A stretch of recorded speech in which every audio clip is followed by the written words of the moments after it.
Welcome to Chillin' 101. We hope this video helps. You start by cutting power. Disconnect the battery to avoid shorts while you work. Once done, remove the windscreen and the top fairing screws to access the meter cluster.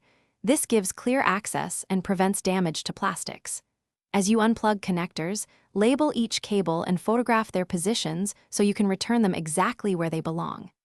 Make sure to keep bolts together in a tray. Organization now saves time and prevents stripped threads later.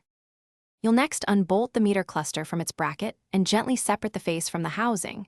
Do this slowly to avoid breaking tabs.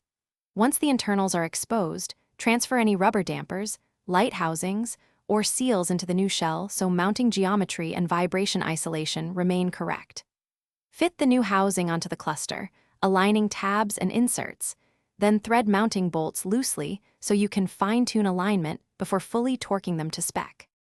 You finish by torquing the mounting bolts to the manufacturer's spec to prevent stress on the cluster. Do this evenly so the face sits true. Next, reconnect the labeled connectors and reinstall the top fairing and windscreen, following your photos. Before calling it done, verify ignition, backlight, indicators, and all gauges function correctly. If a gauge or light fails, recheck connector seating and ground points as your key troubleshooting step to resolve.